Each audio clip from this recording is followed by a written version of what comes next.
In the last 5 years, Nvidia's stock price has soared to $129 per share, up from $4 per share, all of this on a split adjusted basis.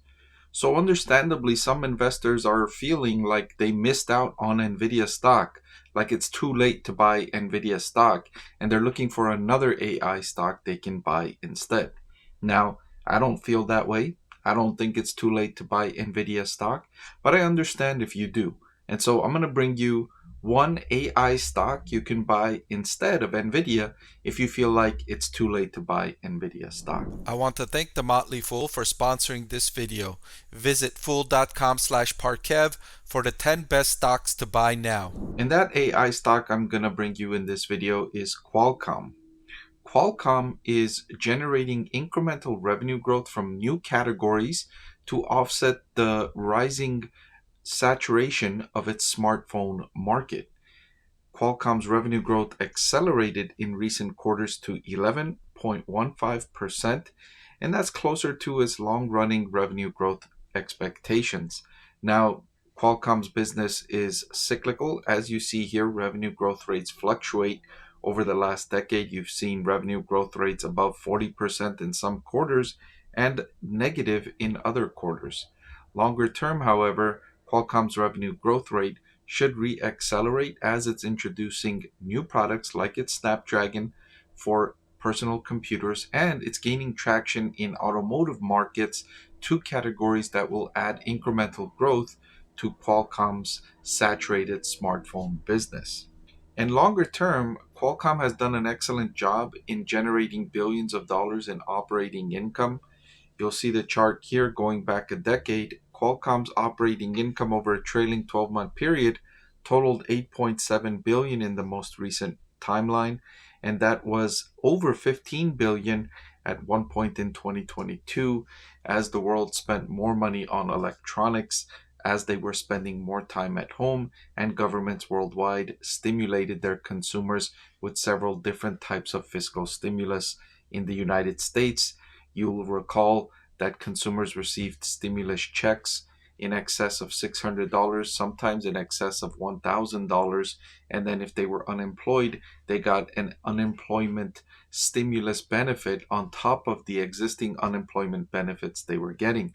So people were spending more time at home. They had more money to spend. They couldn't go out to spend money, so they bought more electronics, all of which favored Qualcomm, and you can see its operating income absolutely soared in 2023, and then it started to decline as economies reopened and people started to make up for lost time spending money away from home. Now, consumer behavior is normalizing again. People are spending more money on electronics, most often as a result of aging electronics. Electronics that they bought in 2020 and 2021 and 2022 are starting to get old and need to be replaced.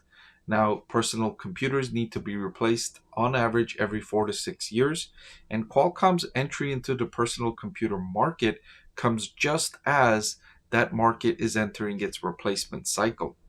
Furthermore, Intel has had several struggles in its latest generation CPUs, and Qualcomm has an opening to penetrate that market just as it's entering into a massive replacement cycle that's likely to last all the way through 2026.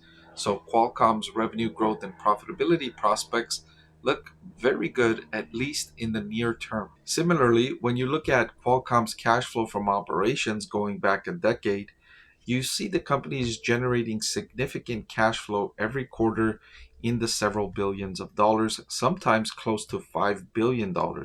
In the most recent quarter, it was $3 billion, and the trend is increasing as the company is recovering from that economic reopening that subdued demand for electronics, and Qualcomm's revenue did not bode well during those times. Qualcomm has impressively innovated in recent quarters in new categories that's driving growth. That's what caught me off guard from Qualcomm. I thought Qualcomm's revenue growth days were behind it, but in recent quarters with the innovations in the automotive market and the personal computing market, Looks like Qualcomm is reaccelerating revenue growth, and that's been surprising, and that's been impressive, and that's been great news for Qualcomm stock investors. Now, one of the more important metrics I consider when looking at an investment is the return on invested capital. This measures how good a business is at taking shareholder money and turning it into profits. And Qualcomm has done a relatively good job in this regard. At the peak, its return on invested capital was over 40%. But its industry is cyclical, as I highlighted earlier, and then the economic reopening brought down the return on invested capital, but only to 20%, which is still solid. It has since returned higher at 22.8%, and given the economic recovery, given the changing consumer behavior in its favor, I wouldn't be surprised if Qualcomm's return on invested capital continues trending higher from this already solid level. And finally, Qualcomm's stock price is not expensive. It's trading at a forward price to earnings of 15 and a half, which is a reasonable valuation.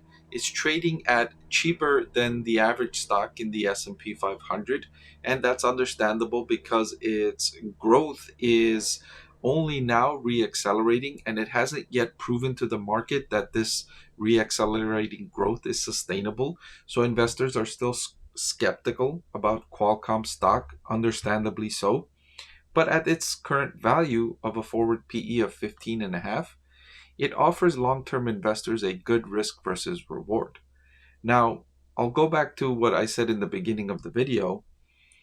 I don't think Nvidia's stock price is overvalued. I don't think it's too late to buy Nvidia stock. But I understand, and I've heard from many investors that feel that's the case. And in fact, when comparing Nvidia and Qualcomm, I would much rather own Nvidia stock instead of Qualcomm stock. Still, for those investors that feel it's too late for Nvidia stock, that the valuation is too high, that it's reaching its peak demand and competition is coming in, and the AI investing trend is overdone and it's time for something else, Qualcomm is a reasonable option. Qualcomm is a good option. But if I had to pick between Qualcomm and Nvidia, I would pick Nvidia, and I don't think it would be close. I would pick Nvidia by a wide margin. Still, Qualcomm is an excellent stock for long-term investors, and you don't have to choose. There's no rule that says you have to buy one or the other. You can't have both. You can have both if you choose. You can have some of Qualcomm stock and some of Nvidia stock. If you liked the video you just saw and you want to see more just like it, please subscribe to the channel. I can't keep this channel free without the support of viewers like you. And if you're already subscribed, thank you, and I appreciate your support.